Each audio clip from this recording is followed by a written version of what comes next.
Hello friends, నమస్కారం. ఈరోజు మనం సోషల్ మెథడాలజీ మూడవ పాఠం సాంఘిక శాస్త్ర బోధన పద్ధతులు మెథడ్స్ ఆఫ్ టీచింగ్ సోషల్ గురించి తెలుసుకుందాం.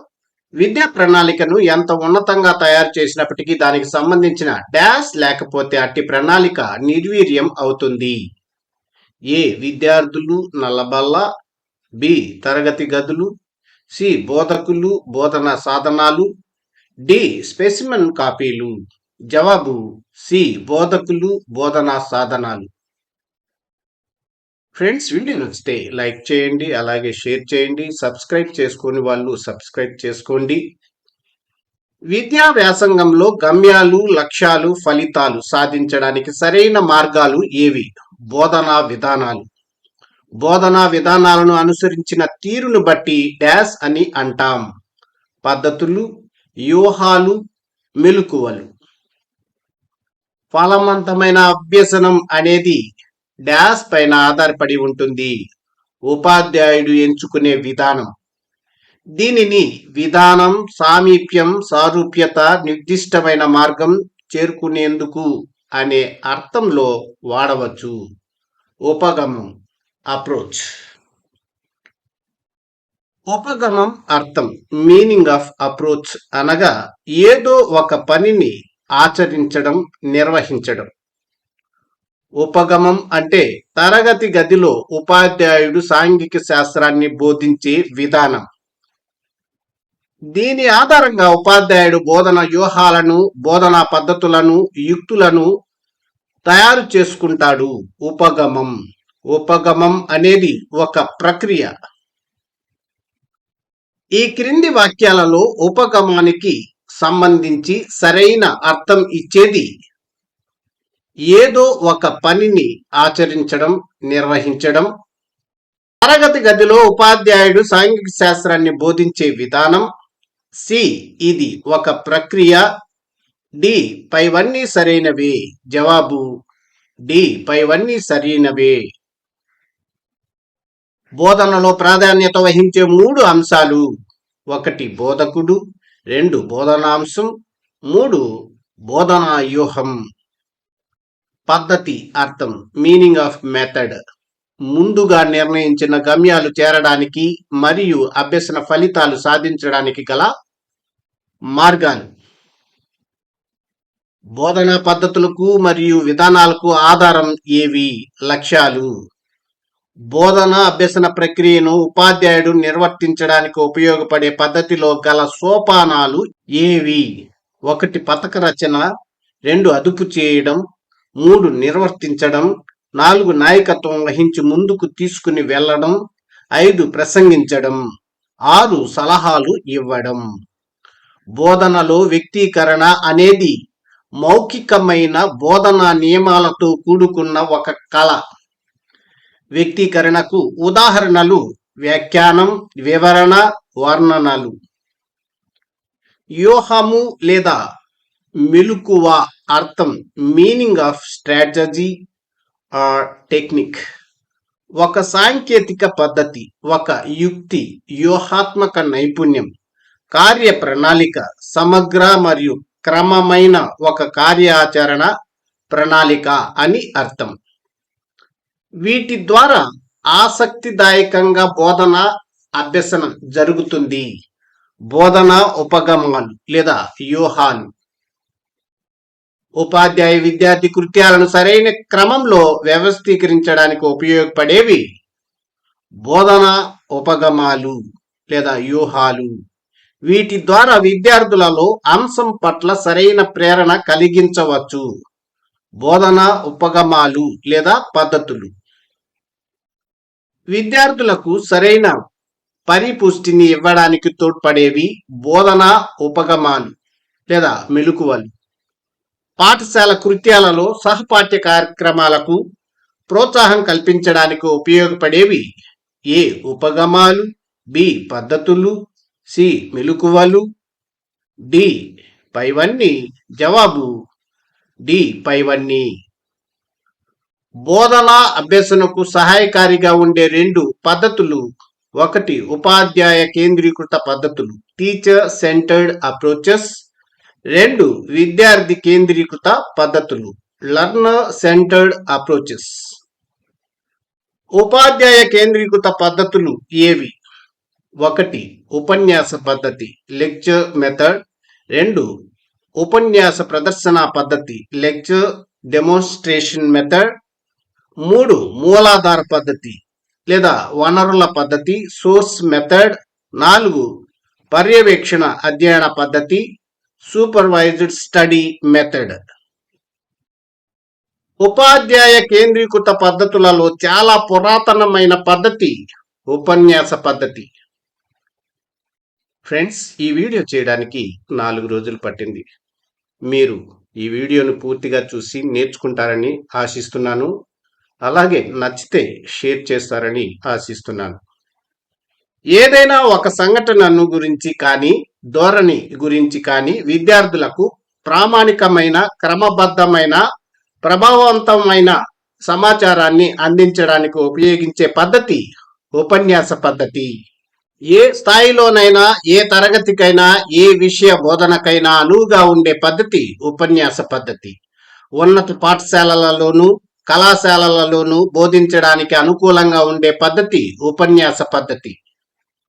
ఉపన్యాస పద్ధతి అనగా తరగతి గదిలో ఉపాధ్యాయుడు పాఠ్యాంశాన్ని విద్యార్థులకు మౌఖికంగా వివరించడం. ఉపన్యాస పద్ధతి యొక్క ఫలితం డాష్ పై ఆధారపడి ఉంటుంది. ఏ ఉపాధ్యాయుని వ్యక్తిగత ప్రతిభపై, బి విద్యార్థుల వ్యక్తిగత ప్రతిభపై, సి బోధనా పరికరాలపై, డి పైవన్నింటిపై. జవాబు ఏ ఉపాధ్యాయుని వ్యక్తిగత ప్రతిభపై.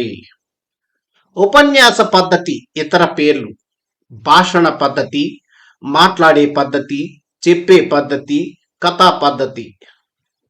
ఉపన్యాస పద్ధతిని ఉపయోగించే సందర్భాలు: 1 విషయాన్ని సింహావలోకనం చేయడానికి లేదా ముఖ్యమైన విషయాలను సమీక్షించడానికి.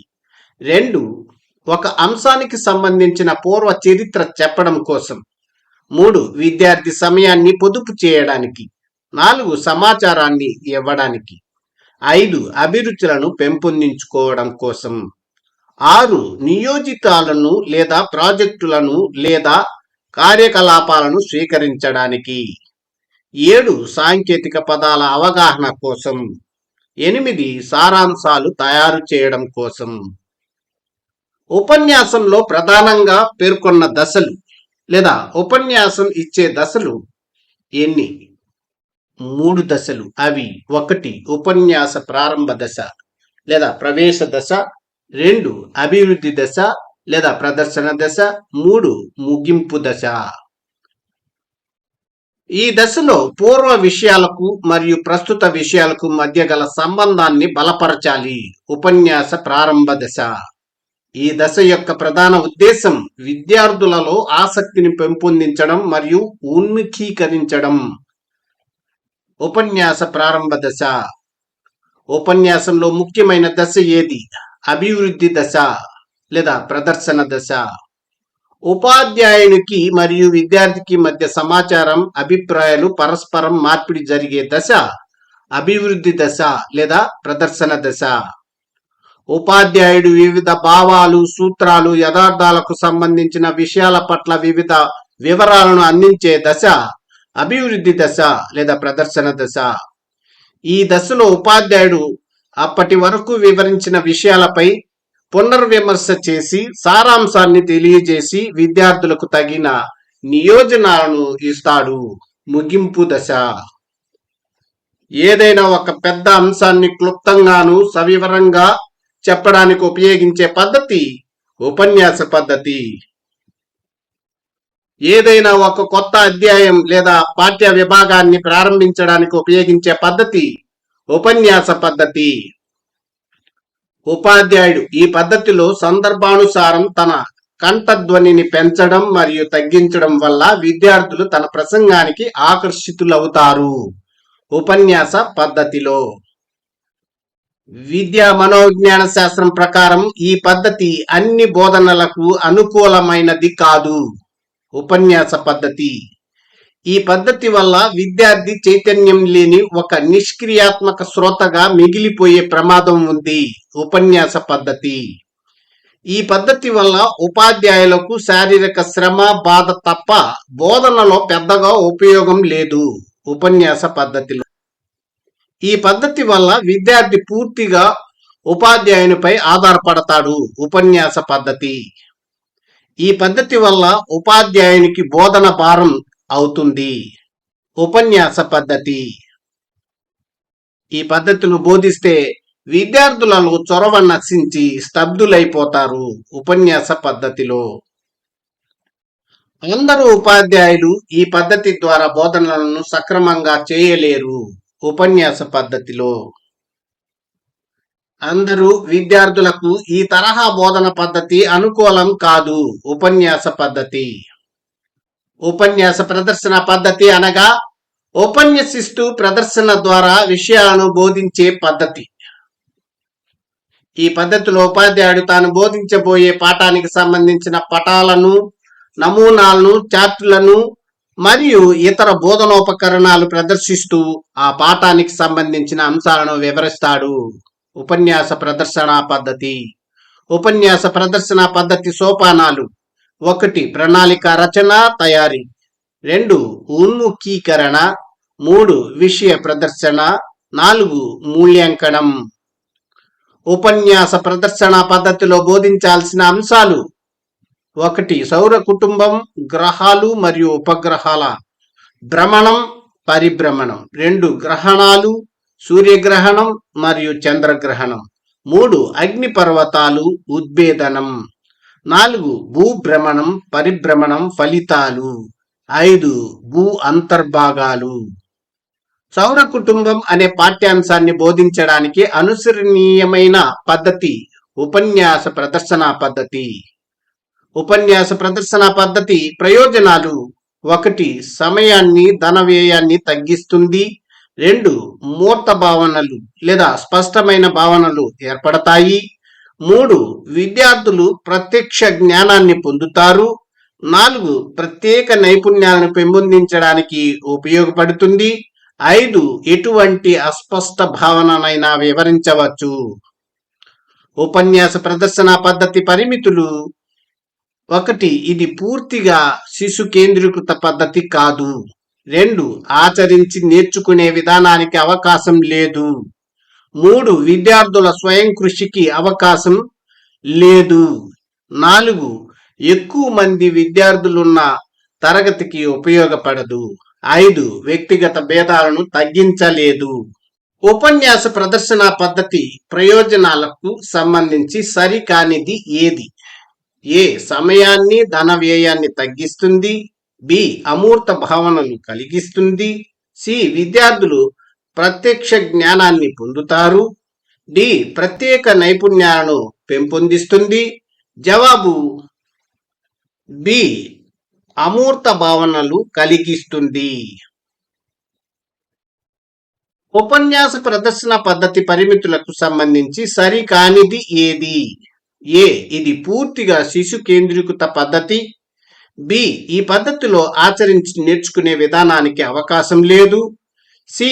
విద్యార్థుల స్వయం కృషికి అవకాశం లేదు. డి. వ్యక్తిగత భేదాలను తగ్గించలేదు. జవాబు ఏ. ఇది పూర్తిగా శిశు కేంద్రీకృత పద్ధతి. సాంఘిక శాస్త్ర విషయాలకు సంబంధించిన ప్రాథమిక వనరులలో విద్యార్థులకు పరిచయం కలిగించే బోధనా పద్ధతి ఏది? మూలాధార పద్ధతి.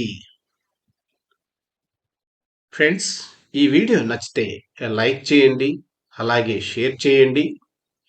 ఈ పద్ధతి ద్వారా పాఠ్యాంశానికి సంబంధించిన ఆధారాలను ప్రదర్శించడం, పరిశీలించడం, పరిశోధించడం ద్వారా విద్యార్థులకు ప్రత్యక్ష అనుభవాలు కలుగుతాయి. మూలాధార పద్ధతి లేదా వనరుల పద్ధతి. ఏ పద్ధతిని మూలాధార పద్ధతి అని కూడా అంటారు? వనరుల పద్ధతిని. సాంఘిక శాస్త్రాల స్వభావాన్ని బట్టి మొదటి వర్గీకరణలో వనరులు లేదా మూలాధారాలు ఎన్ని రకాలు? అవి ఏవి? 3 రకాలు. అవి: 1. పురావస్తు ఆధారాలు. 2 లిఖిత ఆధారాలు, 3 మౌఖిక ఆధారాలు. మూలాధార పద్ధతిలో పురావస్తు ఆధారాలు ఏవి? 1 ప్రాచీన స్మారకాలు, 2 శాసనాలు, 3 నాణేలు.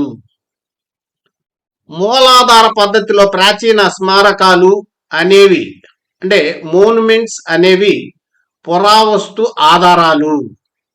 మూలాధార పద్ధతిలో మోనుమెంట్స్ అంటే కోటలు, భవనాలు, శిథిలాలు, శిల్పాలు, ఉపకరణాలు, ఆయుధాలు, పనిముట్లు. మూలాధార పద్ధతిలో శాసనాలు ఎపిగ్రాఫిక్స్ అనేవి పురావస్తు ఆధారాలు. మూలాధార పద్ధతిలో ఎపిగ్రాఫిక్స్ అంటే శిలా శాసనాలు, రాయి, ఇనుము, రాగి ఫలకాల మీద ఉన్న లేఖనాలు, స్తంభ శాసనాలు. వనరుల పద్ధతిలో స్వదేశీ రాజులు, విదేశీ రాజులు విడుదల చేసిన బంగారు, వెండి, రాగి నాణేలు అనేవి పురావస్తు ఆధారాలు. వనరుల పద్ధతిలో న్యూమిస్మాటిక్స్ అనేవి స్వదేశీ రాజులు, విదేశీ రాజులు విడుదల చేసిన బంగారు, వెండి, రాగి నాణేలు. వనరుల పద్ధతిలో నాణేలు, న్యూమిస్మాటిక్స్ అనేవి పురావస్తు ఆధారాలు. వనరుల పద్ధతిలో లిఖిత ఆధారాలు ఏవి? 1 సాంస్కృతిక వాంగ్మయం, 2 సాహిత్య వాంగ్మయం, 3 విదేశీయుల రచనలు, 4 స్వదేశీ రచనలు లేదా రికార్డులు. మూలాధార పద్ధతిలో సాంస్కృతిక వాంగ్మయం లిఖిత ఆధారాలు. వేదాలు, వేదాంతాలు, భారతం, రామాయణం వంటి గ్రంథాలు సాంస్కృతిక వాంగ్మయం. మూలాధార పద్ధతిలో సాహిత్య వాంగ్మయం అనేది లిఖిత ఆధారాలు. కౌటిల్యుని అర్థశాస్త్రం, కాళిదాసు నాటకాలు, ప్రముఖ కవుల రచనలు, విశాఖదత్తుని మృచ్చకటికం మొదలైనవి సాహిత్య వాంగ్మయం. పాహియాన్, హుయాన్చాంగ్, మెగస్తనీస్ వంటి విదేశీయుల రచనలు అనేవి మూలాధార పద్ధతిలో విద్యార్థులకు పరిచయం కలిగించే లిఖిత ఆధారాలు. ప్రభుత్వ గెజిట్, ముద్రిత రికార్డులు, నివేదికలు, దినచర్యకు సంబంధించిన పుస్తకాలు, ఉత్తరాలు, వివిధ ఒప్పందాలు, పత్రికలు అనేవి స్వదేశీ రచనలు లేదా రికార్డులు. మూలాధార పద్ధతిలో స్వదేశీ రచనలు లేదా రికార్డులు అనేవి లిఖిత ఆధారాలు. జానపద గేయాలు, జానపద కథలు, పాటలు, ఆచారాలు, సాంప్రదాయాలు అనేవి వనరుల పద్ధతిలో విద్యార్థులకు పరిచయం చేసే మౌఖిక ఆధారాలు. 2వ వర్గీకరణలో మూలాధారాలు లేదా వనరులు ఎన్ని రకాలు? అవి ఏవి? 2 రకాలు. అవి 1 ప్రాథమిక ఆధారాలు లేదా మౌలిక ఆధారాలు, 2 ద్వితీయ ఆధారాలు లేదా మాధ్యమిక ఆధారాలు. ప్రత్యక్ష మౌలిక అవశేషాలుగాను లేదా వ్యక్తీకరణలుగాను ముద్రణల రూపంలోనూ కనిపించే మూలాధారాలు ప్రాథమిక ఆధారాలు. మూలాధార పద్ధతిలో ప్రాథమిక ఆధారాలు లేదా భౌతిక అవశేషాలకు ఉదాహరణలు శిథిలాలు, పురాతన కట్టడాలు, నాణేలు, పరికరాలు మొదలైనవి. మూలాధార పద్ధతిలో ప్రాథమిక ఆధారాలు లేదా ప్రత్యక్ష ఆధారాలకు ఉదాహరణలు స్వయంగా పరిశీలకులు సమర్పించిన నివేదికలు, రాజ్యానికి సంబంధించిన ఉత్తర్వులు, అధికార పత్రాలు, వాణిజ్య పత్రాలు మరియు ఒడంబడికలు, అధికార ఆజ్ఞలు, న్యాయపరమైన నిర్ణయాలు మరియు వ్యక్తిగత జ్ఞాపకాలు. మాధ్యమిక ఆధారాలు అనగా ఏదైనా ఒక సంఘటన జరిగినప్పుడు ప్రత్యక్ష అనుభవం పొందని వారు చేసిన రచనలు. మూలాధార పద్ధతిలో ద్వితీయ ఆధారాలకు ఉదాహరణలు పుస్తకాలు, జీవిత చరిత్రలు, భాష్యాలు, ప్రామాణిక గ్రంథాలు. సంఘటనలో ప్రత్యక్షంగా పాల్గొనని వారు కానీ దాని ప్రత్యక్ష సాక్షులు కానీ చెప్పిన విషయాలను వివరించేవి మాధ్యమిక ఆధారాలు. పాఠానికి ముందు, పాఠం మధ్యలో, పాఠం తర్వాత ఉపయోగించే బోధనా విధానం మూలాధార పద్ధతి. విద్యార్థులు పుస్తకంలోని తప్పు మరియు ఒప్పులను వీటిని పరిశీలించడం ద్వారా గుర్తించగలుగుతారు. మూలాధారాలు. మూలాధార పద్ధతి ప్రయోజనాలు. 1. మూలాధారాలు విశ్వసనీయమైనవి, సాక్ష్య స్వభావం కలవి. 2. వాస్తవిక భావాన్ని, విషయాత్మకతను కలిగించవచ్చు. 3. పాఠ్య గ్రంథంలోని సమాచారానికి అనుబంధ సమాచారం ఇవ్వవచ్చు. 4. కార్యకారక సంబంధాన్ని గ్రహించడంలో విద్యార్థులకు తోడ్పడతాయి. 5. ఆలోచించడం, ఊహించడం, పోల్చడం, విశ్లేషణ చేయడం లాంటి మానసిక చర్యలను పెంపొందిస్తాయి. 6.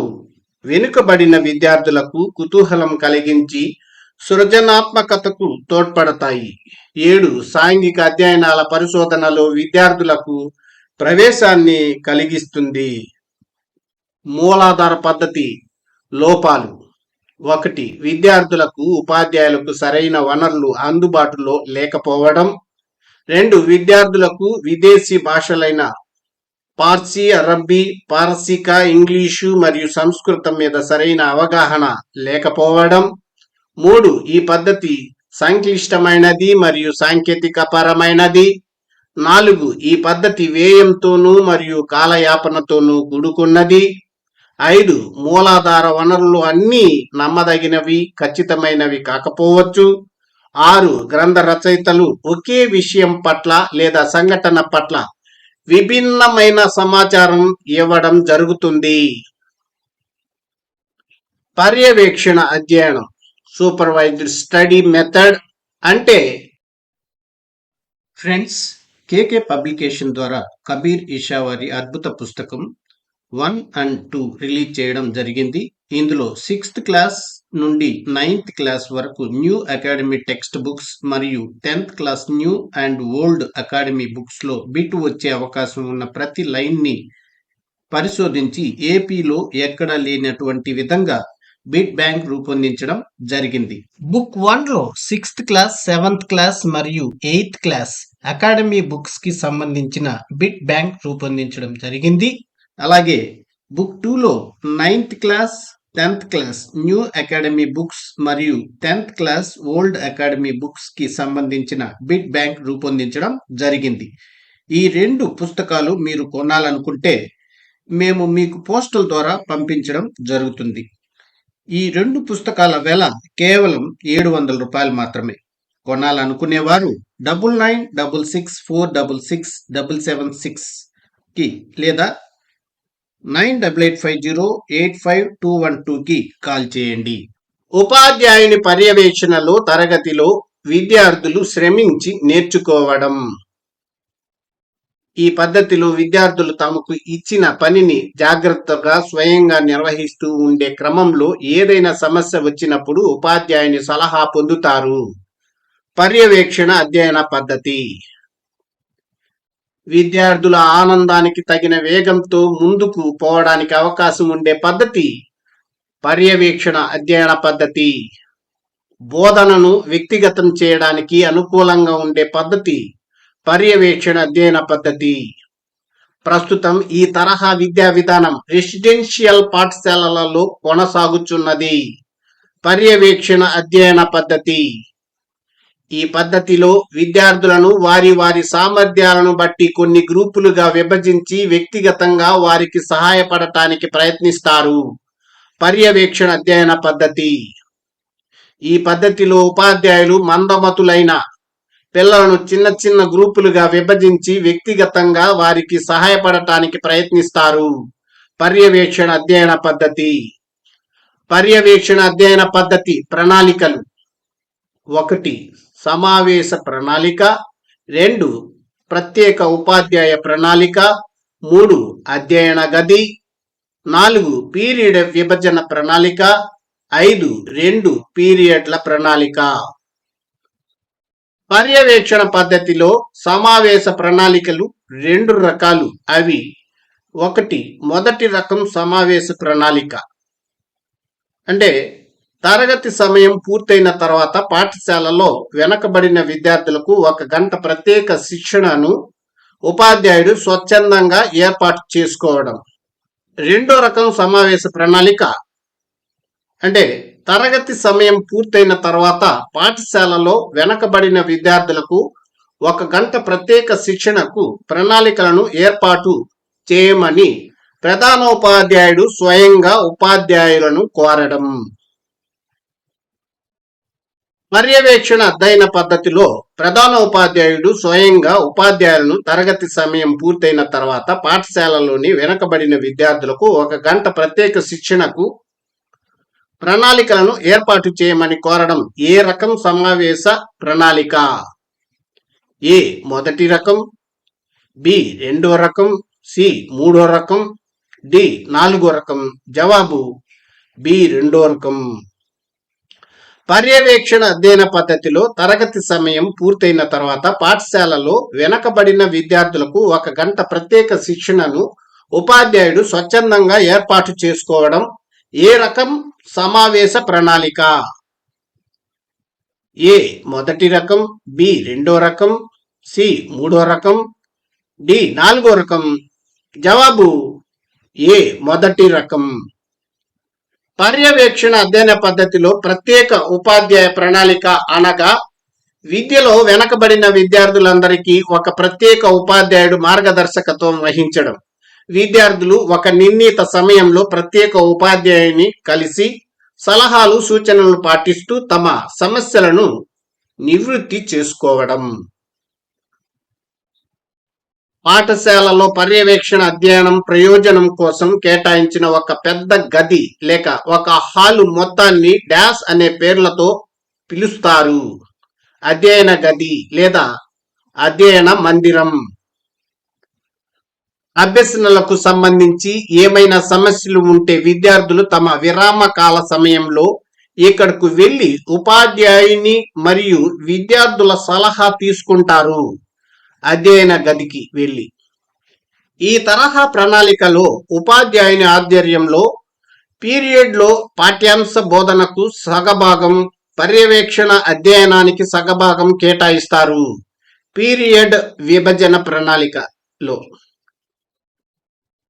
ఈ తరహా ప్రణాళికలో ఉపాధ్యాయుని ఆధ్వర్యంలో పీరియడ్లో పాఠ్యాంశ బోధనకు సగభాగం, పర్యవేక్షణ అధ్యయనానికి సగభాగం కేటాయిస్తారు.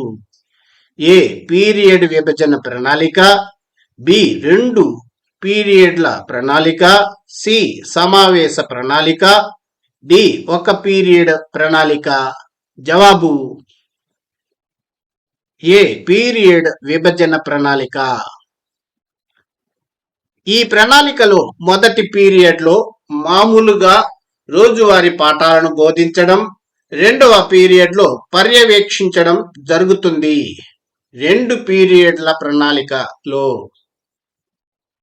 2 పీరియడ్ల ప్రణాళికలో ఒక పాఠానికి 90 నిమిషాల కాల వ్యవధిని కేటాయించిన అమెరికా వనిత ఎవరు? మేబిల్ ఈ సింప్సన్.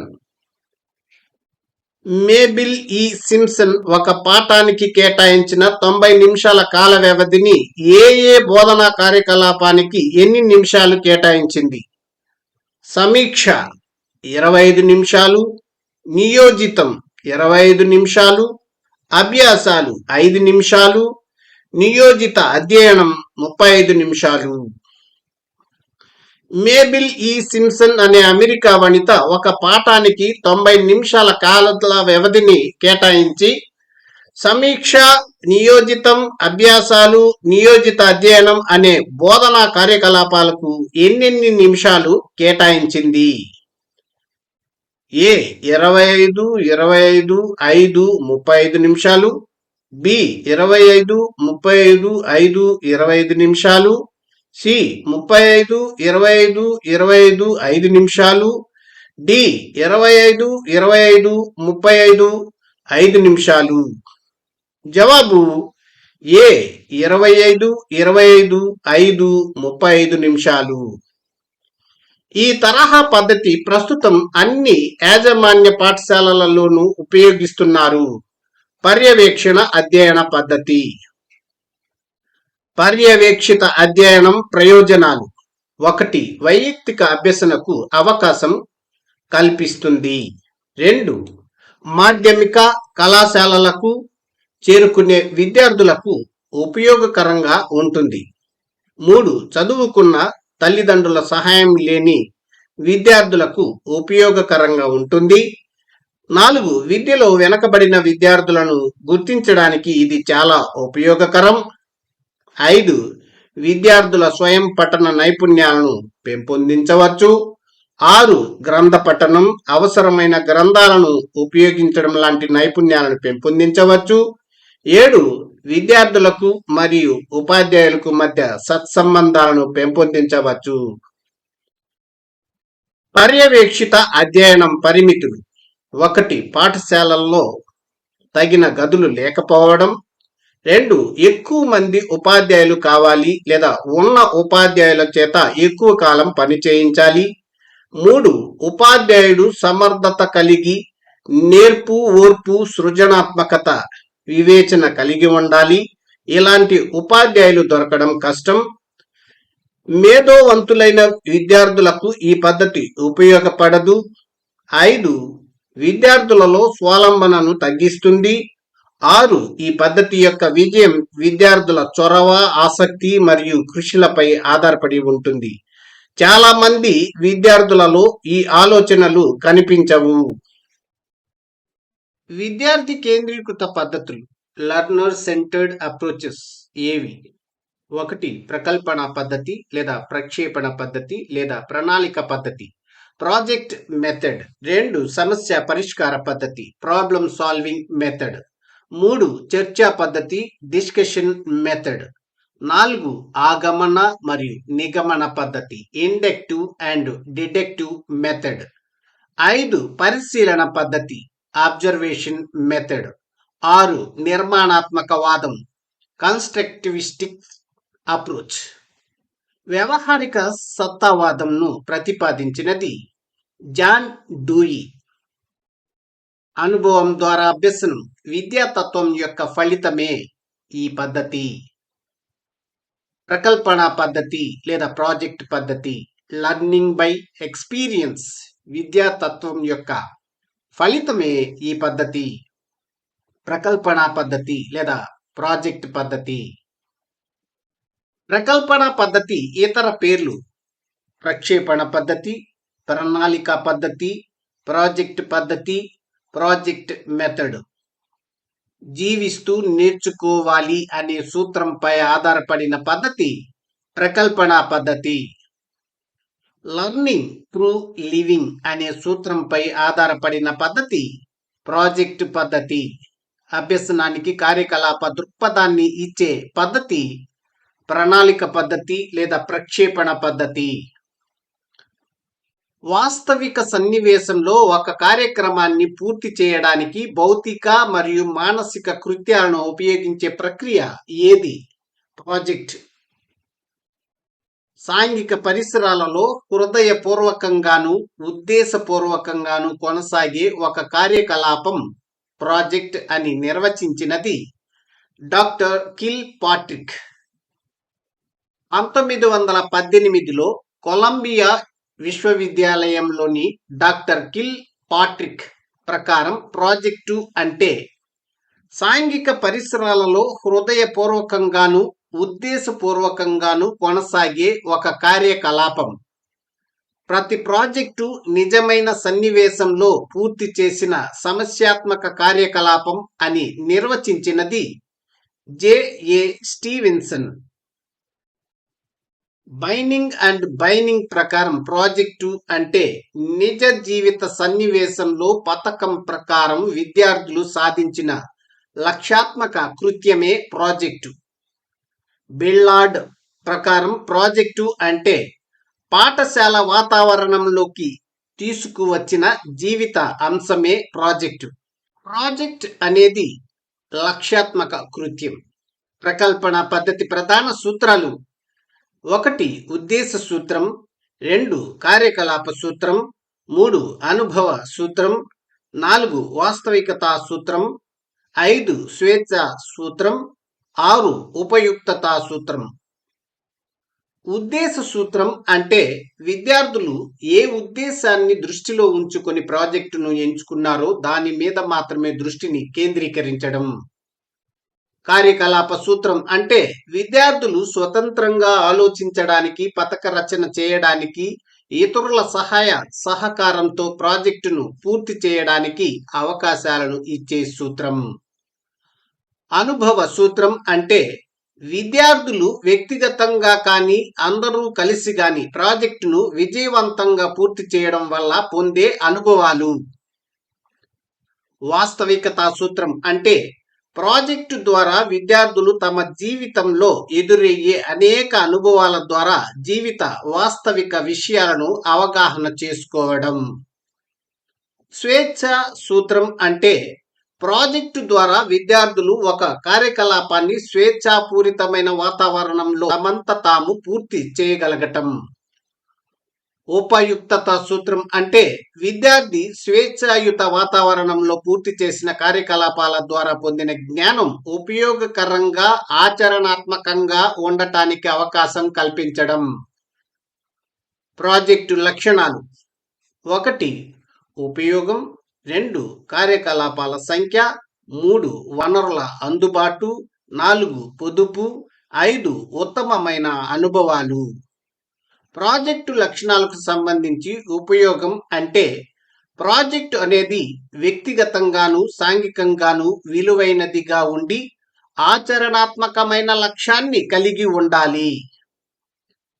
ప్రాజెక్టు లక్షణాలలో కార్యకలాపాల సంఖ్య అంటే ప్రాజెక్టు పద్ధతి ద్వారా చేసే వివిధ కార్యకలాపాలు వివిధ రకాలుగా ఉండటం ద్వారా అనేక కార్యకలాపాలను నిర్వర్తించగలిగే సామర్థ్యాలను విద్యార్థులు పొందుతారు. వనరుల అందుబాటు అంటే ప్రాజెక్టుకు సంబంధించిన వనరులు అతి సులభంగా లభ్యం కావడం. ప్రాజెక్టు లక్షణాలలో పొదుపు అంటే విద్యార్థులు చేపట్టే ప్రాజెక్ట్ ఖరీదైనదిగా ఉండకూడదు, సాధ్యమైనంత త్వరగా ఉత్తమ ఫలితాలను ఇచ్చేదిగా ఉండాలి. ప్రాజెక్టు లక్షణాలలో ఉత్తమమైన అనుభవాలు అంటే ప్రాజెక్టుల ద్వారా మంచి ఫలితాలు రాబట్టడం. ప్రాజెక్టులు విద్యార్థుల శీల నిర్మాణానికి సంబంధించిన అంశాలపై ఉండాలి. కిల్ పాట్రిక్ ప్రకారం ప్రాజెక్టులు ఎన్ని రకాలు, అవి ఏవి? 4 రకాలు, అవి: 1 ఉత్పత్తిదారుని రకం, 2 వినియోగదారుని రకం, 3 సమస్య రకం, 4 తర్ఫీదు చేసే రకం. ఈ రకం ప్రాజెక్టులో బ్యాంకు, కర్మాగారం నమూనా, తోటల పెంపకం మొదలైన కార్యక్రమాల్లో విద్యార్థులు పాల్గొంటారు. ఉత్పత్తిదారుని రకం ప్రాజెక్టులో ఈ రకం ప్రాజెక్టులో తరగతి గదిలో ఒక నాటకం గాని వాగ్వాదం గాని జరిగినప్పుడు విద్యార్థులు శ్రోతలుగా ఉండి ఆ ప్రదర్శనను ఆస్వాదిస్తారు. వినియోగదారుని రకం ప్రాజెక్టులో ఈ రకం ప్రాజెక్టులో ఒక సమస్యకు పరిష్కార మార్గానికి సంబంధించిన సూచనలు ఇవ్వడం జరుగుతుంది. సమస్య రకం ప్రాజెక్టులో ఈ రకం ప్రాజెక్టులో ఇది వరకు ఏ ప్రాజెక్టును నిర్వహించారో దానినే మళ్ళీ చేయడం జరుగుతుంది. అంటే చేసే పనిలో నైపుణ్యం పెంపొందించడమే దీని లక్ష్యం. తర్ఫీదు చేసే రకం ప్రాజెక్టు పటాలను గీయడం, పదజాలాన్ని అభ్యసించడం లాంటి ప్రాజెక్టులను దీనిలో తీసుకుంటారు. తర్ఫీదు చేసే రకం ప్రాజెక్టు ఒక వ్యక్తి మాత్రమే నిర్వహించే ప్రాజెక్ట్ వ్యక్తిగత ప్రాజెక్ట్. కొంతమంది వ్యక్తులతో కూడి నిర్వహించు ప్రాజెక్టు సమిష్టి ప్రాజెక్ట్. ప్రాజెక్ట్ పద్ధతి సోపానాలు: 1 సన్నివేశాలను ఏర్పరచడం, 2 ప్రణాళికను ఎంపిక చేసుకోవడం మరియు దాని ధ్యేయాన్ని రూపొందించడం, 3 ప్రణాళిక రచన చేసుకోవడం, 4 ప్రణాళిక నిర్వహణ, 5 మూల్యాంకనం, 6 నమోదు చేయుట. ప్రాజెక్టు పద్ధతిలో బోధన అభ్యసనం ఫలప్రదం కావడానికి విద్యా మనోవిజ్ఞాన శాస్త్రం కనుగొన్న అభ్యసన సూత్రాలు: సన్నద్ధత సూత్రం, అభ్యసన సూత్రం, ఫలిత సూత్రం. ఈ పద్ధతి అభ్యసన సూత్రాలకు తగినదిగా ఉంటుంది. ప్రక్షేపణ పద్ధతి. ఏ పద్ధతిలో వివిధ పాఠ్యాంశాలకు సంబంధించిన విషయాలలో సహసంబంధాన్ని అవగాహన చేసుకుంటారు. ప్రక్షేపణ పద్ధతిలో ఈ పద్ధతిలో నిజ జీవితానికి అనుగుణంగా విద్యను నేర్చుకోవడం జరుగుతుంది. ప్రాజెక్టు పద్ధతి. ఈ పద్ధతిలో ప్రయోగాత్మక విద్యను అవలంబిస్తారు కాబట్టి బట్టి పట్టడానికి అవకాశం తక్కువ. ప్రణాళిక పద్ధతి. ఈ పద్ధతి పాఠశాల సాంప్రదాయ కార్యక్రమాలకు ఆటంకం కలిగిస్తుంది. ప్రాజెక్టు పద్ధతి. ఈ పద్ధతిని కొన్ని పాఠ్యాంశాలకు మాత్రమే పరిమితం చేయాల్సి ఉంటుంది. ప్రక్షేపణ పద్ధతి. ఈ పద్ధతిలో ఉపాధ్యాయునికి అధికమైన శ్రమ ఉంటుంది. ప్రణాళిక పద్ధతిలో ఈ పద్ధతి విజయవంతం కావాలంటే అనేక అర్హతలు గల ఉపాధ్యాయులు అవసరం. ప్రకల్పన పద్ధతి. సమస్య అంటే ఒక గమ్యం చేరడానికి అధిగమించవలసిన ఆటంకం లేదా కష్టం. సమస్య పరిష్కార పద్ధతి అంటే సమస్యకు పరిష్కార మార్గం కనుగొనడానికి ఒక సమస్యను ప్రణాళికాబద్ధంగా ఎదుర్కొనే సన్నాహం. సమస్య పద్ధతి పరిష్కారాన్ని అభ్యర్థించే సన్నివేశాలను సవాళ్ల వలె సృజించి దాని ఫలితంగా అభ్యసనాన్ని ప్రేరేపించే బోధనా పద్ధతి. ఇది ఒక ప్రత్యేక పద్ధతి ద్వారా అనేక చిన్న చిన్న సమస్యలను పరిష్కరిస్తూ చివరగా పెద్ద సమస్యలను పరిష్కరించే విధానం అని నిర్వచించినది సివి గుడ్.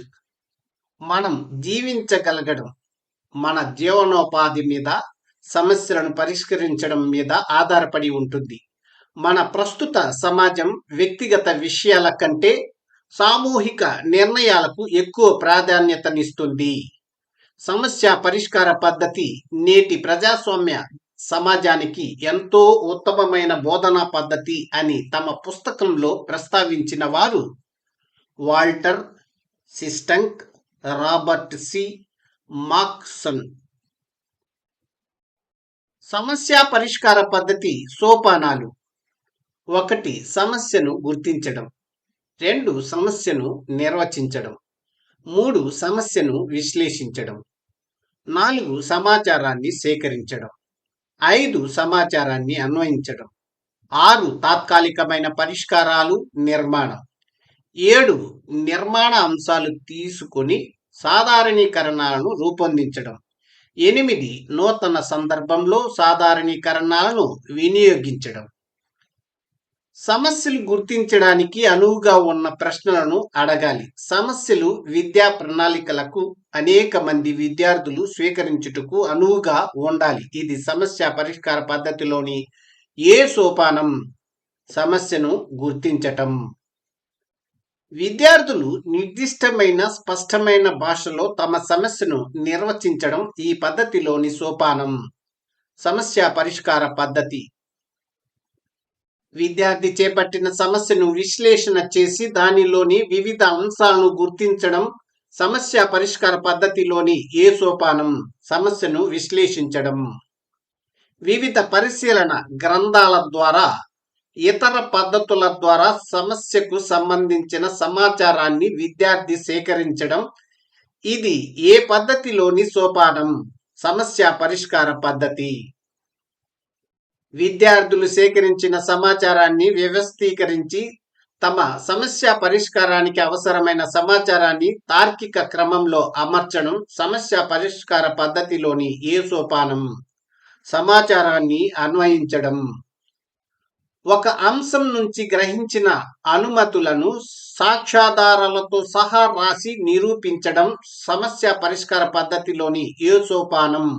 తాత్కాలికమైన పరిష్కారాలు నిర్మాణం. విద్యార్థులు పరీక్షించిన సాధారణ విషయాలను, అంశాలను నిర్ధారణ చేసి వాటి నుంచి సాధారణీకరణాలను రూపొందించడం సమస్య పరిష్కార పద్ధతిలోని ఏ సోపానం. నిర్ధారణ అంశాలను తీసుకొని సాధారణీకరణాలను రూపొందించడం.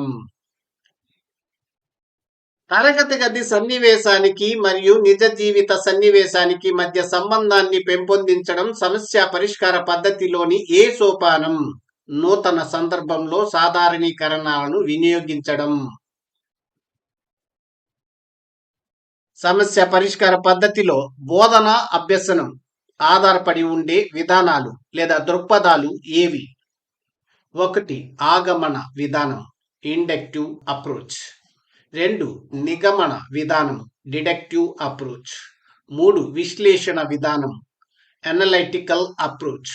4. సంశ్లేషణ విధానం, సింథసిస్ అప్రోచ్. ఈ విధానంలో విద్యార్థులు కొన్ని ప్రత్యేక పరిస్థితులను పరిశీలించి సామాన్యీకరణాలను లేదా సూత్రాలను రూపొందిస్తారు. ఆగమన విధానము. ఈ విధానంలో విద్యార్థులు ప్రత్యేక అంశం నుంచి సామాన్యమైన అంశం వైపుకు సూత్రీకరణ చేస్తారు. ఆగమన విధానము. వివిధ మతాల బోధనలను పరిశీలించిన మీదట అన్ని మతాల సారాంశం ఒక్కటే అని సామాన్యీకరించడం ఈ విధానమునకు ఉదాహరణ. ఆగమన దృక్పథం. ఈ విధానంలో కొన్ని సాధారణ ప్రమేయాలతో ప్రారంభించి సిద్ధాంతాలు, సూత్రాలు, సామాన్యీకరణాలు ముందుగానే విద్యార్థులకు తెలియజేస్తారు. నిగమన విధానం. కొన్ని మౌలిక యథార్థాలను, ప్రమేయాలను ఆధారం చేసుకుని పరిశీలించి విషయ నిర్ధారణ చేసే విధానం నిగమన విధానం. అన్ని మతాల సారాంశం ఒక్కటే అనే సూత్రం ఆధారంగా వివిధ మతాల సూత్రాలను ఉదాహరించడం ఈ విధానమునకు ఉదాహరణ. నిగమన దృక్పథం. ఈ విధానంలో సంబంధిత సమస్యను విభజించి దాని అంతర సంబంధాన్ని కనుక్కుంటారు. విశ్లేషణ విధానం. ఇది సమస్య పరిష్కారానికి ఎక్కువ సమయం తీసుకుంటుంది మరియు దీర్ఘకాలికమైన పద్ధతి. విశ్లేషణ విధానం. ఈ విధానంలో తెలిసిన దాని నుంచి తెలియని విషయాలను అన్వేషించడం జరుగుతుంది. సంశ్లేషణ విధానం. ఈ విధానం విశ్లేషణ విధానానికి పూర్తి వ్యతిరేకం. సంశ్లేషణ విధానం. ఈ పద్ధతి విద్యార్థులను సమర్థమైన సంఘజీవులుగా తయారు చేసి వారిలో విమర్శనాత్మక దృక్పథాన్ని పెంపొందిస్తుంది. సమస్య పరిష్కార పద్ధతి. ఈ పద్ధతి ద్వారా విద్యార్థులలో విశాల దృష్టి, సహనం, సహకార భావనలు అభివృద్ధి చెందుతాయి. సమస్య పరిష్కార పద్ధతి ద్వారా ఈ పద్ధతికి ఎక్కువ సమాచారం, ఎక్కువ సమయం అవసరం. సమస్య పరిష్కార పద్ధతికి. ఫ్రెండ్స్, వీడియో నచ్చితే లైక్ చేయండి. ఈ పద్ధతిని తరచుగా ఉపయోగించడం వల్ల పిల్లలకు విసుగు కలిగిస్తుంది. సమస్య పరిష్కార పద్ధతి. ఈ పద్ధతిని ఉపాధ్యాయులు అందరూ సమర్థవంతంగా ఉపయోగించలేరు. సమస్య పరిష్కార పద్ధతి. ఈ పద్ధతి ద్వారా సాంఘిక శాస్త్రాలను బోధించడం వల్ల విద్యా సంవత్సరాన్ని పూర్తి చేయలేము. సమస్య పరిష్కార పద్ధతి. చర్చ అంటే విషయాన్ని వివరంగా పరిశీలించడం కోసం అవలంబించే ఒక ప్రసార కార్యక్రమం. ఈ పద్ధతిలో ఒక సమస్యను పరిష్కరించడానికి ఎక్కువ మంది ఉండటం వల్ల మంచి ఫలితాలను రాబట్టవచ్చు. చర్చా పద్ధతి. విద్యార్థులలోని అంతర్గతంగా దాగి ఉన్న భావాలను స్పష్టంగా తెలియజేయుటకు ఉపయోగపడే పద్ధతి చర్చా పద్ధతి. విద్యార్థులలో వివిధ అంశాలపై చర్చలు చేపట్టడానికి తగిన ఆసక్తులను పెంపొందించడానికి ఉపయోగపడే పద్ధతి చర్చా పద్ధతి. ఏదైనా ఒక కొత్త ప్రాజెక్టును ఎంపిక చేసుకోవడానికి తగిన పథకాలను తయారు చేసుకోవడానికి ఉపయోగపడే పద్ధతి చర్చా పద్ధతి. భవిష్యత్తులో ఏమి చేయాలి అనే ప్రశ్నకు సంబంధించిన నిర్ణయాలు తీసుకోవడానికి ఉపయోగపడే పద్ధతి చర్చా పద్ధతి. విభిన్న నియమాలను గ్రహించడం, మన్నించుటకు ఉపయోగపడే పద్ధతి చర్చా పద్ధతి. విద్యార్థుల్లో అంతర్గతంగా దాగి ఉన్న భావాలకు ఒక రూపాన్ని ఇచ్చేవి చర్చలు. చర్చలు రకాలు: 1. వాగ్వివాదం. 2. సింపోజియం. 3. పానెల్ చర్చ. ఈ రకం చర్చలో పరస్పర విరుద్ధమైన అభిప్రాయాలు గల ఇద్దరు లేక అంతకు మించిన విద్యార్థులు తమ వాదనలను వినిపిస్తారు. వాగ్వివాదం. ఈ రకం చర్చలో మోడరేటర్ ఉంటారు. వాగ్వివాదం వాగ్వివాదం నుంచి మంచి ఫలితాలను పొందడానికి ఇతను చర్చలలో పాల్గొని వారితో పాటు ఇతర విద్యార్థులు కూడా చర్చకు సంబంధించిన విషయాలపై చురుకుగా పాల్గొనేటట్లు చూడాలి. మోడరేటరు ఈ రకం చర్చలో ఒక ఎంపిక చేయబడిన అంశంపై విద్యార్థులు తమ తమ అభిప్రాయాలను ఉపన్యాసాల ద్వారా గాని లేదా చదివి వినిపించడం ద్వారా గాని తెలియజేయాల్సి ఉంటుంది. సింపోజియం సింపోజియం యొక్క ముఖ్య ఉద్దేశం ఏమిటి? వివాదాస్పదమైన విషయాలపై స్పష్టమైన అవగాహన పొందటం. ఈ రకం చర్చలో 4 లేదా 5 పాల్గొంటే బాగుంటుంది.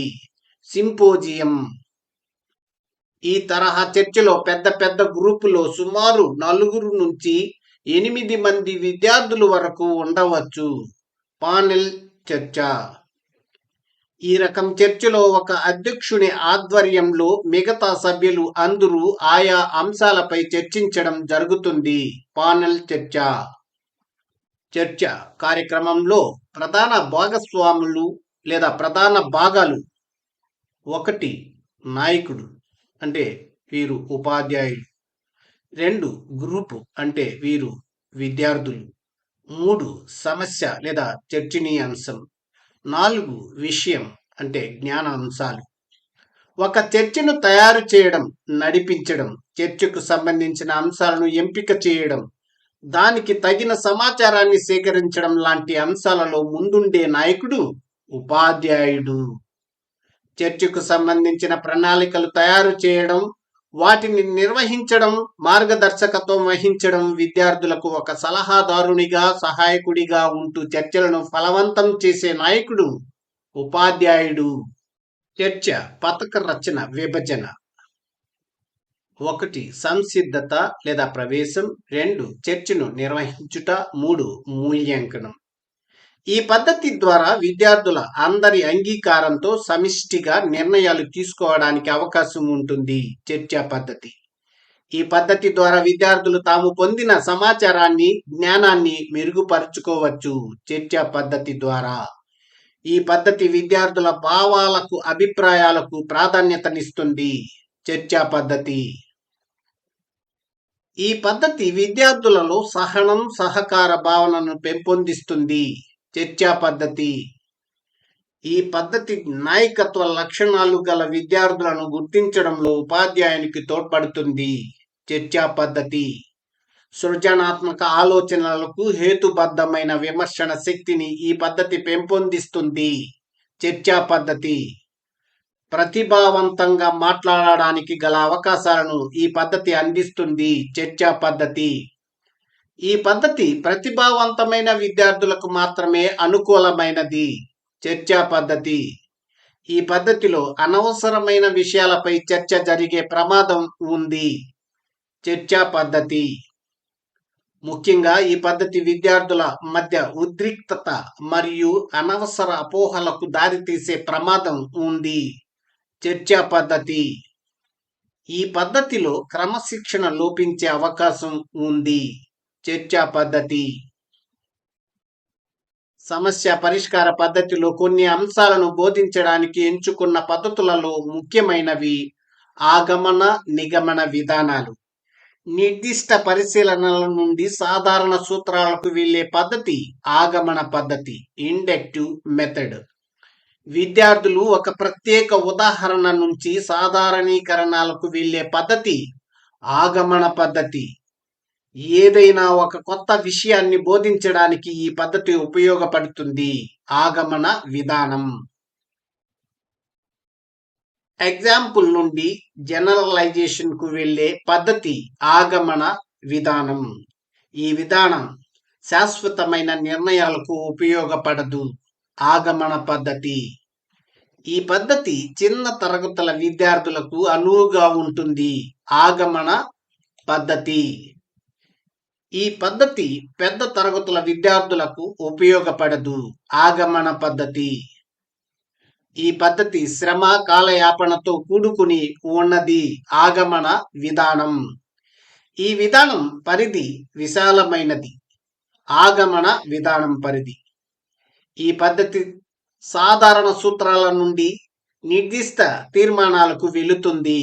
నిగమన పద్ధతి అభ్యాసకుడు సాధారణ స్థితి నుంచి ప్రత్యేక స్థితికి, అమూర్త స్థాయి నుంచి మూర్త స్థాయికి వెళ్ళే విధానం నిగమన విధానం. జనరలైజేషన్ నుండి ఎగ్జాంపుల్ కు వెళ్ళే పద్ధతి నిగమన పద్ధతి. ఈ విధానం కాలాన్ని పొదుపు చేసి సమస్య పరిష్కారంలో వేగాన్ని, సామర్థ్యాన్ని పెంపొందిస్తుంది. నిగమన పద్ధతి పెద్ద తరగతుల విద్యార్థులకు ఈ పద్ధతి అనువుగా ఉంటుంది. నిగమన పద్ధతి. ఫ్రెండ్స్, వీడియో నచ్చితే లైక్ చేయండి. ఈ వీడియో చేయడానికి 6 రోజులు పట్టింది. మీరు పూర్తిగా చూసి నేర్చుకుని ఎగ్జామ్లో బాగా రాస్తారని ఆశిస్తున్నాను. ఈ పద్ధతి చిన్న తరగతుల విద్యార్థులకు ఉపయోగపడుతుంది. నిగమన పద్ధతి ఈ విధానంలో ముందుగానే సమాచారాన్ని ఇవ్వడం వల్ల విద్యార్థులలో స్వయం కృషి, స్వీయ కార్యకలాపాలు నశిస్తాయి. నిగమన పద్ధతి ఈ పద్ధతిలో ప్రజ్ఞ, అవగాహనల కంటే జ్ఞాపక శక్తికి ప్రాధాన్యత ఎక్కువ. నిగమన పద్ధతి ఈ విధానం వాస్తవిక విషయాలను బోధించే చరిత్ర బోధనకు ఉపయోగపడదు. నిగమన పద్ధతి ఈ విధానం పరిధి పరిమితమైనది. నిగమన పద్ధతి పరిశీలన పద్ధతి అంటే ఏమిటి? విద్యార్థులు తమ చుట్టూ ఉన్న సామాజిక పరిసరాలు, వ్యక్తులు, సంఘటనలు, ప్రవర్తనలు, సంస్థలను స్వయంగా గమనించి వాటి నుండి నేర్చుకునే విధానం. ఈ పద్ధతిలో పిల్లల సాంఘిక లక్షణాలైన సహకారం, సర్దుబాటుతనం, స్వతంత్ర స్వేచ్ఛ, వివిధ స్వభావాలు, స్నేహితులను ఎన్నుకోవడం లాంటి అంశాలు ఉంటాయి. పరిశీలన పద్ధతి సమాజంలో వ్యక్తులను పరిశీలించేటప్పుడు గమనించే ప్రధాన పరిశీలనలు: 1 సహజ పరిశీలన, 2 నియంత్రిత పరిశీలన, 3 సంచరిత పరిశీలన, 4 అసంచరిత పరిశీలన.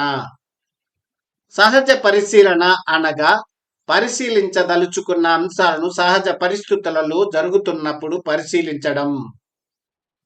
ఈ పద్ధతిలో పరిశీలించబడే వారికి తాము పరిశీలించబడుతున్నామనే విషయం తెలియకుండా జాగ్రత్త పడాలి. సహజ పరిశీలన. నియంత్రిత పరిశీలన అనగా పరిశీలన అంశాలను కృత్రిమ పరిస్థితులలో పరిశీలించడం. సంచరిత పరిశీలన అనగా పరిశీలకుడు పరిశీలించబడే వ్యక్తులు చేసే కృత్యాలలో పాల్గొంటూ తాము పరిశీలించదలుచుకున్న అంశాలను పరిశీలించడం. ఈ పద్ధతిలో పరిశీలకుడు పరిశీలించబడే వ్యక్తులతో కలిసిపోతారు. సంచరిత పరిశీలన. అసంచరిత పరిశీలన అనగా పరిశీలకుడు ముందుగా ఎలాంటి నియమాలు, ప్రణాళిక లేకుండా స్వేచ్ఛగా, సహజంగా జరిగే సంఘటనలు లేదా ప్రవర్తనలను పరిశీలించడం. ప్రజలు ఏ విధంగా నేర్చుకుంటారు అనే అంశం గూర్చి పరిశీలన అధ్యయనంపై ఆధారపడిన వాదం ఏది?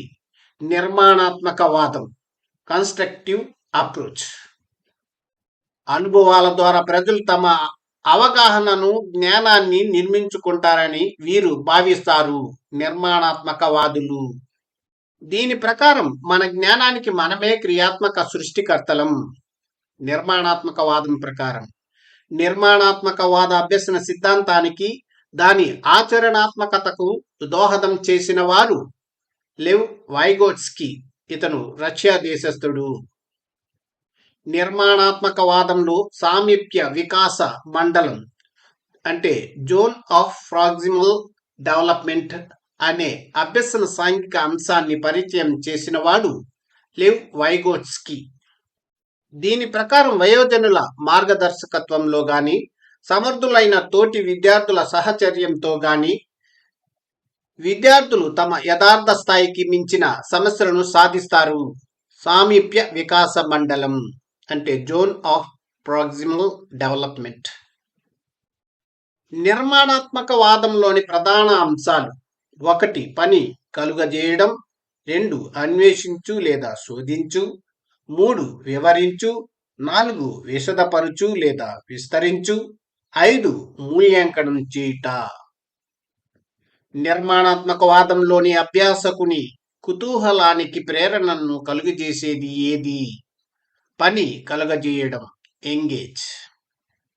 నిర్మాణాత్మకవాదంలోని దృగ్విషయాలు సామగ్రితో ప్రత్యక్షమయ్యే అవకాశాన్ని విద్యార్థులకు కలిగించేది ఏది? అన్వేషించు లేదా శోధించు, ఎక్స్‌ప్లోర్. నిర్మాణాత్మకవాదంలో అభ్యాసకుని యొక్క అమూర్త అనుభవాలు సమాచార ప్రసార రూపంలోకి మార్చేది ఏది? వివరించు, ఎక్స్‌ప్లెయిన్. దీనిలో విద్యార్థులు తాము నేర్చుకున్న భావనలను విస్తృతపరుస్తారు, తమ చుట్టూ ఉన్న ప్రపంచానికి తమ అవగాహనను అనుప్రయుక్తం చేస్తారు. విశదపరుచు లేదా విస్తరించు, ఎలాబొరేట్.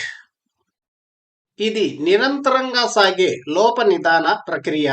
మూల్యాంకనం చేయుట, ఎవాల్యుయేట్. అభ్యాసకుడి భావనలకు జ్ఞానానికి సంబంధించిన అవగాహనను ఎంతవరకు పొందాడు అనే విషయాన్ని ఉపాధ్యాయుడు దీని ద్వారా నిర్ధారణ చేస్తాడు. మూల్యాంకనం చేయుట, ఎవాల్యుయేట్. ఇవి విద్యార్థులు అధిక జ్ఞానాన్ని నిర్మించుకునేందుకు క్రియాత్మక సాంకేతికాలను వినియోగించుటకు ప్రోత్సహిస్తుంది. నిర్మాణాత్మకవాదం. ఈ పద్ధతిలో విద్యార్థి స్వయంగా ప్రశ్నలు తయారు చేసుకుని అన్వేషణ చేసుకునేలా ఉపాధ్యాయుడు తయారు చేస్తాడు.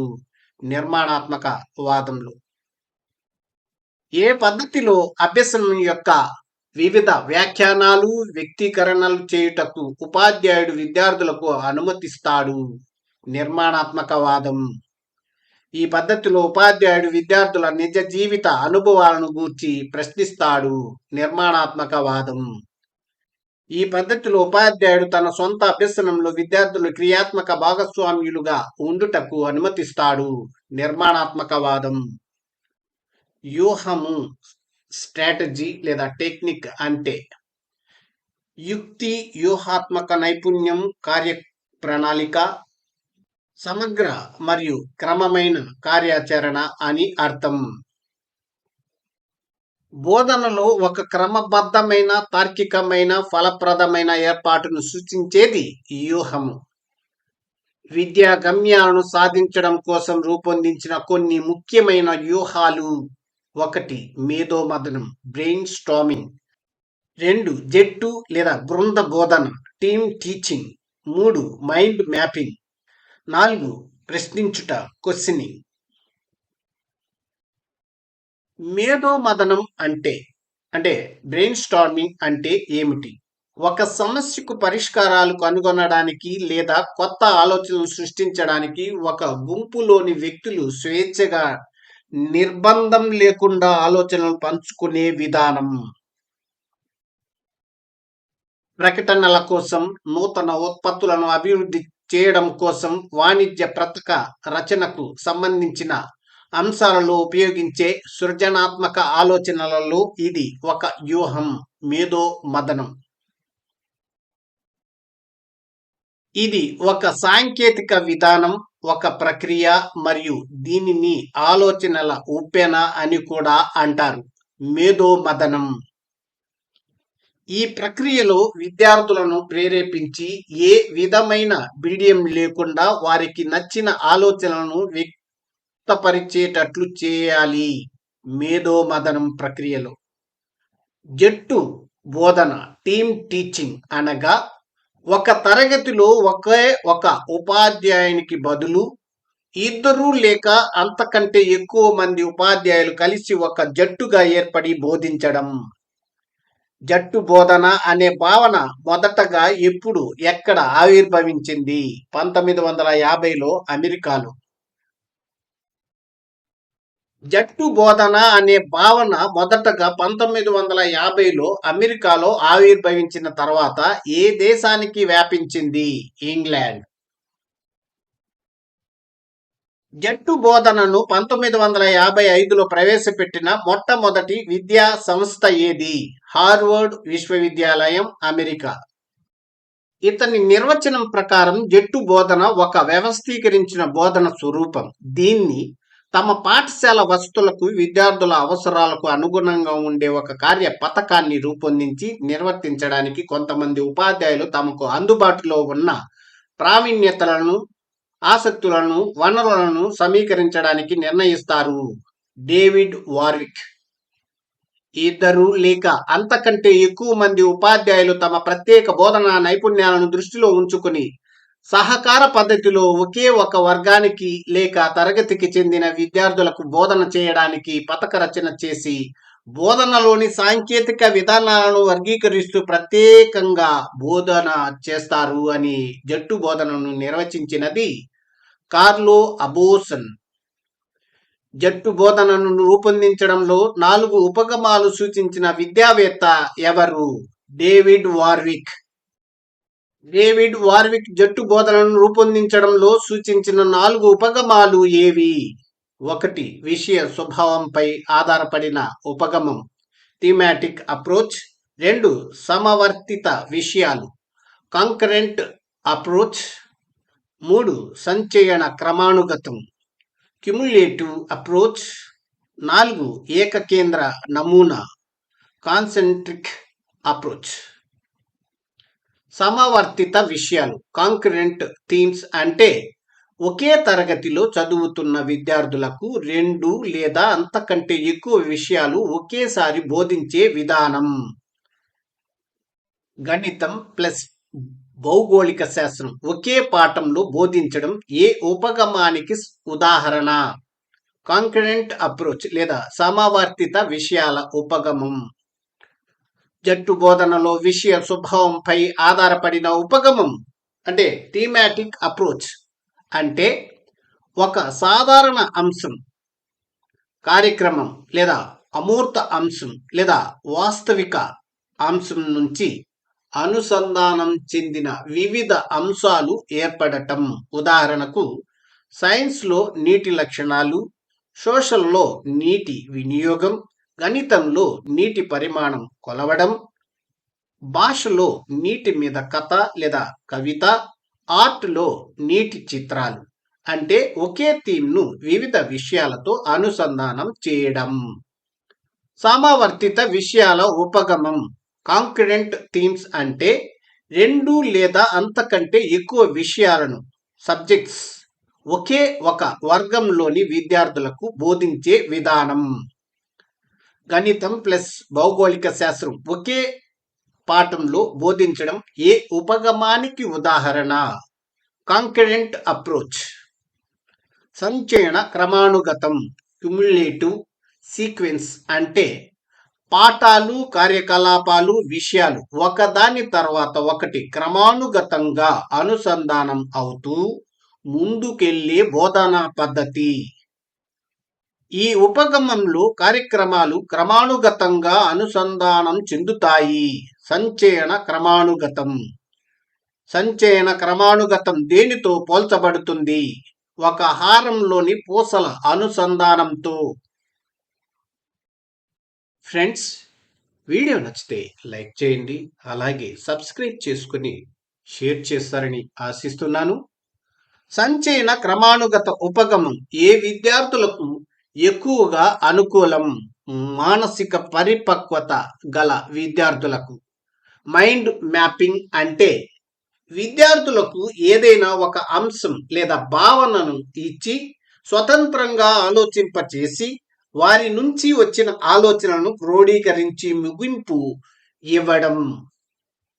దీనిలో భావనలను ఒక కేంద్రీయ పద్ధతిలో అమర్చి విద్యార్థులచే ఆలోచించేలా చేసి వారి ద్వారా సమాధానాలను రాబట్టడం జరుగుతుంది మైండ్ మ్యాపింగ్లో. దీనిలో ప్రధాన భావన లేదా అంశాన్ని ఒక వృత్తంలో గీసి చుట్టూ ఉన్న వృత్తాలకు రంగులను అద్ది వాటిలో ఇతర అంశాలను రాస్తారు మైండ్ మ్యాపింగ్లో. విద్యార్థులు ఒక విషయంపై విభిన్నమైన ఆలోచనలను ఒక చోటికి చేర్చి ఒక నిర్ణయానికి రావడం వల్ల దీనిని సహజ నిర్మాణాత్మకవాదం అని కూడా చెప్పవచ్చు. Mind mapping. 9వ తరగతిలోని ద్రవ్యం అనే పాఠం బోధించేటప్పుడు ద్రవ్యం అనే భావన గురించి మీకు ఏమి తెలుసు చెప్పండి ఉపాధ్యాయుడు విద్యార్థులను అడిగినప్పుడు వారు చెప్పిన అంశాలను ప్రధాన అంశం చుట్టూ ఒక వృత్తంలో రాసే వ్యూహం ఏది? Mind mapping.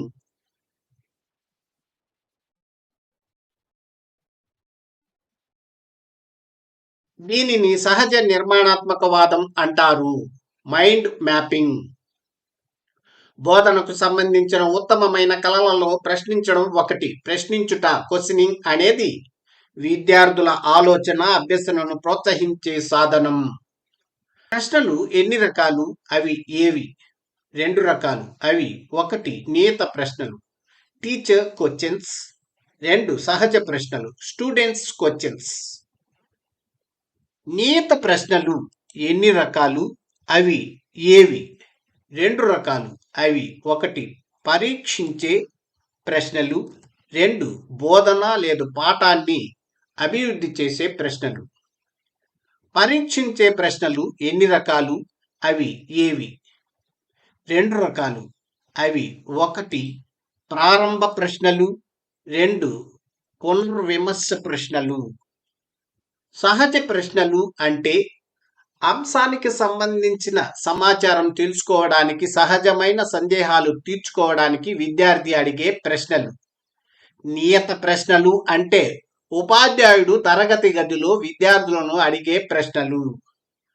ఈ ప్రశ్నలను పరిచయ ప్రశ్నలు అని కూడా అంటారు. ప్రారంభ ప్రశ్నలు విద్యార్థుల పూర్వ జ్ఞానాన్ని పరీక్షించుటకు, విద్యార్థికి ప్రేరణను కలిగించుటకు ఉపయోగించే ప్రశ్నలు ప్రారంభ ప్రశ్నలు లేదా పరిచయ ప్రశ్నలు. పాఠం బోధించేటప్పుడు ప్రతి అంశం చివరలోనూ, పాఠం చివరలోనూ అడిగే ప్రశ్నలు ఏవి? పునర్విమర్శ ప్రశ్నలు. జ్ఞాపక శక్తికి సంబంధించిన ప్రశ్నలకు ఉదాహరణ నైనిటాల్ ఎక్కడ ఉంది? పోల్చడం లేదా తారతమ్యాలను చూపే ప్రశ్నలకు ఉదాహరణ అక్షాంశాలకు మరియు రేఖాంశాలకు గల తేడా ఏమిటి? అనుకూల లేదా ప్రతికూలతకు సంబంధించిన ప్రశ్నలకు ఉదాహరణ గుప్తుల కాలం స్వర్ణయుగం అని అనడం ఎంతవరకు సమంజసం? నూతన వినియోగానికి సంబంధించిన ప్రశ్నలకు ఉదాహరణ పేదరికాన్ని నిర్మూలించడానికి కొన్ని చర్యలను సూచించండి. వర్గీకరణకు సంబంధించిన ప్రశ్నలకు ఉదాహరణ ఈ క్రింది అంశాలు ఏవి ఉచిత వస్తువులు, ఏవి ఆర్థిక వస్తువులు? వర్గీకరించండి. సూర్యరశ్మి, గాలి, ఆహారం, యంత్ర సామాగ్రి. కారణానికి ఫలితానికి గల సంబంధం సూచించే ప్రశ్నలకు ఉదాహరణ భారతదేశంలో జనాభా పెరుగుదలకు పేదరికానికి గల సంబంధం ఏమిటి? ఉదాహరణలు ఇవ్వడం లాంటి ప్రశ్నలకు ఉదాహరణ ఒక వస్తువు ధర పెరిగినప్పుడు దాని సరఫరా తగ్గుతుంది. ఉదాహరణలతో వివరించండి. వ్యాఖ్యానించడం ఉదాహరణ అక్షరాస్యత గణన అంటే ఏమిటి? పట్టిక ఆధారంగా వ్యాఖ్యానించండి. విద్యార్థులకు సులభంగా అర్థం కావడానికి ఉపాధ్యాయుడు రూపొందించుకున్న కొన్ని బోధన కార్యకలాపాలు యాక్టివిటీస్. 1 నాటకీకరణ డెమోన్స్ట్రేషన్, 2 పాత్ర పోషణ రోల్ ప్లే, 3 క్షేత్ర పర్యటనలు ఫీల్డ్ ట్రిప్స్, 4 క్లబ్స్, 5 ప్రదర్శనలు ఎగ్జిబిషన్స్. సంచరిత పరిశీలన అంటే ఏమిటి? జవాబు బి. పరిశీలకుడు పరిశీలించబడే వారి క్రియల్లో పాల్గొంటూ పరిశీలించడం. క్రింది వాటిలో సంచరిత పరిశీలనకు సరైన ఉదాహరణ ఏది? జవాబు బి. పిల్లలతో కలిసి ఆటలో పాల్గొని వారి సహకార ప్రవర్తనను అర్థం చేసుకోవడం. జాన్ డూయి ప్రతిపాదించిన వ్యవహారిక సత్తావాదంలోని అనుభవం ద్వారా అభ్యాసం విద్యాతత్వం యొక్క ఫలితమే ఈ పద్ధతి. జవాబు డి. పైవన్నీ. కిల్పాట్రిక్ ప్రకారం ఒక సామాజిక వాతావరణంలో హృదయపూర్వకంగా చేపట్టే ప్రయోజనాత్మక కృత్యం. జవాబు ఏ. ప్రాజెక్టు. విద్యార్థుల శారీరక మానసిక సామర్థ్యాలను సమైక్యపరచుటకు సాధ్యపడే బోధన పద్ధతి. జవాబు బి. ప్రాజెక్ట్ పద్ధతి. ప్రకల్పన పద్ధతికి ఆధారమైన తాత్వికత. జవాబు సి. వ్యవహారిక సత్తావాదం. ప్రకల్పన పద్ధతికి సంబంధించని వారు. జవాబు ఏ. రూసో. ప్రకల్పన పద్ధతిలో కిల్పాట్రిక్ సూచించిన రకాలు. జవాబు ఏ. 4. సహజమైన సన్నివేశంలో పూర్తి చేసిన సమస్యాత్మక కార్యకలాపమే ప్రాజెక్ట్ అని తెలిపిన విద్యావేత్త. జవాబు సి. స్టీవెన్సన్. సమస్య పరిష్కార పద్ధతిలో విద్యార్థి సమస్యలోని వివాదాంశాలను గుర్తించే సోపానం. జవాబు ఏ. సమస్యను విశ్లేషించడం. ప్రాచీన నలంద విశ్వవిద్యాలయంలో ప్రముఖంగా ఉపయోగించిన బోధనా పద్ధతి. జవాబు బి. చర్చ పద్ధతి. చర్చ పద్ధతిలో మోడరేటర్గా బాధ్యతలు నిర్వర్తించే వ్యక్తి. జవాబు డి. తరగతి ఉపాధ్యాయుడు. నియంత్రిత పరిశీలన అంటే ఏమిటి? జవాబు బి. పరిశోధకుడు ముందుగా నిర్ణయించిన పరిస్థితుల్లో పరిశీలించడం. నియంత్రిత పరిశీలనకు ఉదాహరణ ఏది? జవాబు బి. క్లాస్ రూమ్లో ప్రత్యేకంగా ఒక టాస్క్ ఇచ్చి పిల్లల సహకారాన్ని గమనించడం. నిర్మాణాత్మకవాదం ప్రధానంగా ఏది ప్రోత్సహిస్తుంది?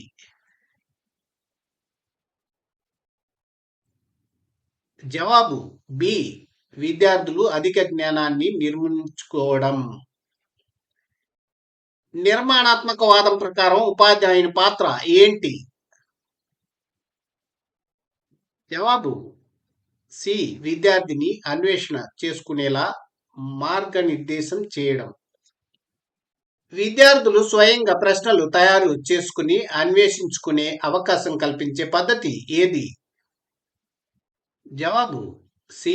నిర్మాణాత్మక వాదం. ఏ పద్ధతిలో విద్యార్థులకు వివిధ వ్యాఖ్యానాలు వ్యక్తీకరణలు చేయడానికి ఉపాధ్యాయుడు అనుమతిస్తాడు? జవాబు సి. నిర్మాణాత్మకవాదం. ఈ పద్ధతిలో ఉపాధ్యాయుడు విద్యార్థుల నిజ జీవిత అనుభవాలను గురించి ప్రశ్నిస్తాడు.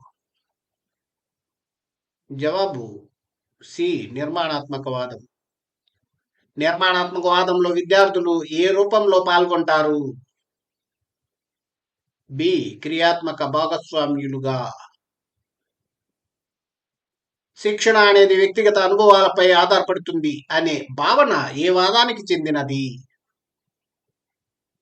జవాబు సి. నిర్మాణాత్మకవాదం. నిర్మాణాత్మకవాద బోధనలో ప్రధానంగా దృష్టి దేనిపై ఉంటుంది? జవాబు బి. విద్యార్థి అభ్యసన ప్రక్రియ. మేధోమథనం ప్రాథమిక విధులకు సంబంధించి సరికానిది. జవాబు ఏ. విమర్శ అనేది ఉండాలి.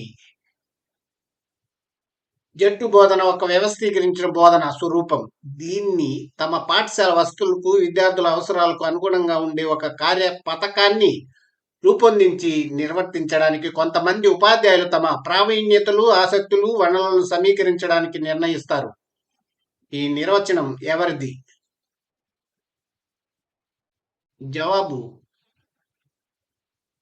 బి. David Warwick. ఇద్దరు లేక అంతకంటే ఎక్కువ మంది ఉపాధ్యాయులు తమ ప్రత్యేక బోధనా నైపుణ్యాలను దృష్టిలో ఉంచుకొని సహకార పద్ధతిలో ఒకే వర్గానికి చెందిన విద్యార్థులకు బోధన చేయడానికి పథక రచన చేసి బోధనను సాంకేతిక విధానాలను వర్గీకరిస్తూ ప్రత్యేకంగా బోధన చేస్తారు. ఈ నిర్వచనం ఎవరిది? జవాబు ఏ. కార్లో అబోసన్. ఫ్రెండ్స్, వీడియో నచ్చితే లైక్ చేసి, షేర్ చేసి, సబ్స్క్రైబ్ చేసుకోండి. అలాగే బెల్ ఐకాన్ పై క్లిక్ చేసినట్లయితే మన కొత్త నోటిఫికేషన్స్ మీకు అందుతూ ఉంటాయి. Thank you for watching this video.